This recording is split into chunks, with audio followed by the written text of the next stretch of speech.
और एक बड़ी खबर आपको झांसी से बता दें, जहां पर एसपी नेता पर कानूनी शिकंजा कसा है। पूर्व एमएलए के घर पर नोटिस चस्पा किया गया। दरअसल दीप नारायण के घर कुर्की का नोटिस चस्पा किया गया। 20 करोड़ की संपत्ति कुर्की के आदेश दिए गए हैं। पूर्व विधायक दीप नारायण पर शिकंजा, गैंगस्टर एक्ट के तहत यह कार्रवाई।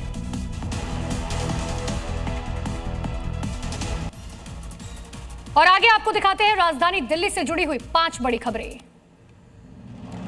दिल्ली एनसीआर में वाहनों से होने वाले प्रदूषण की रोकथाम के लिए वायु गुणवत्ता आयोग ने विशेषज्ञ समिति का गठन किया। इस समिति सरकार को प्रदूषण से निपटने के लिए नई तकनीकों पर सलाह देगी, साथ ही प्रदूषण की रोकथाम को लेकर अतिरिक्त उपायों की सिफारिश करेगी और 2 महीने में अपनी रिपोर्ट सौंपेगी। दिल्ली में निजी स्कूलों की मनमानी फीस बढ़ोतरी पर लगाम लगाने के लिए दिल्ली सरकार ने कड़ा फैसला लिया। उपराज्यपाल ने दिल्ली स्कूल एजुकेशन अधिनियम 2025 को आधिकारिक तौर पर गजट में प्रकाशित कर दिया, जिसके बाद से कानून तत्काल प्रभाव से लागू हो गया। कानून का उल्लंघन करने वालों पर सख्त कार्रवाई की जाएगी।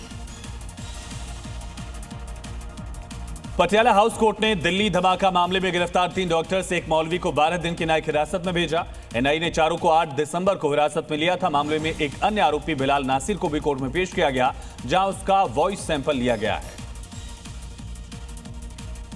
दिल्ली के अलीपुर में प्रशासन ने अवैध कॉलोनी के खिलाफ बड़ी कार्रवाई की। खेती की जमीन पर किए गए अवैध निर्माण पर प्रशासन ने रोक लगा दी, जिससे भूमाफियाओं में हड़कंप मचा हुआ है। बता दें, ये कोई पहली बार नहीं है जब यहां पर अवैध निर्माण किया जा रहा है। इससे पहले भी प्रशासन ने यहां बुलडोजर कार्रवाई की थी। राजधानी दिल्ली में वायु प्रदूषण का स्तर कम होने का नाम नहीं ले रहा। कई इलाकों में AQI 400 के पार है। आनंद विहार में 434, अशोक विहार में 429, बवाना में 421 दर्ज किया गया। लोगों को सांस लेने में दिक्कतें हो रही हैं। और अब देखिए राजनीति से जुड़ी इस वक्त की 5 बड़ी खबरें। एसआईआर के मुद्दे के बाद अब सदन में विपक्ष की तरफ से वायु प्रदूषण को लेकर मुद्दा उठाया गया। लोकसभा में विपक्ष के नेता और कांग्रेस के सांसद राहुल गांधी ने इस मुद्दे पर कहा, हमारी तरफ से कोई ब्लेम गेम नहीं होगा, बल्कि गंभीर चुनौती से पार पाने के लिए हम सरकार के साथ सहयोग करेंगे।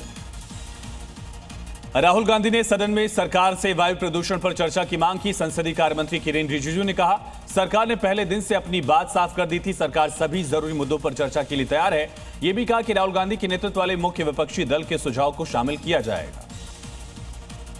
दूसरी तरफ बीजेपी के प्रवक्ता शहजाद पुनेवाला का कांग्रेस को लेकर एक बयान सामने आया, जिसमें उन्होंने कहा कि कांग्रेस के अंदर की लड़ाई अब खुलकर सामने आ चुकी है। इस दौरान उन्होंने ओडिशा के कांग्रेस के नेता के एक पत्र का हवाला देते हुए कहा कि राहुल और मल्लिकार्जुन खड़गे लोगों से जुड़ नहीं पा रहे।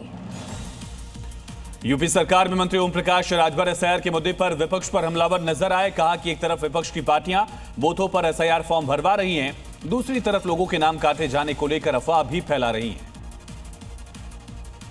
पश्चिम बंगाल विधानसभा में नेता प्रतिपक्ष और बीजेपी के नेता शुवेंदु अधिकारी ने सीएम ममता बनर्जी पर निशाना साधा। इस दौरान उन्होंने कहा कि पश्चिम बंगाल में जब तक सीएम ममता बनर्जी रहेंगी तब तक यहां पर बाबर का नाम लिखा जाएगा। साथ ही उन्होंने आगे ये भी कहा कि बंगाल की बीजेपी की सत्ता में आने के बाद बाबर का नाम नहीं लिखा जाएगा।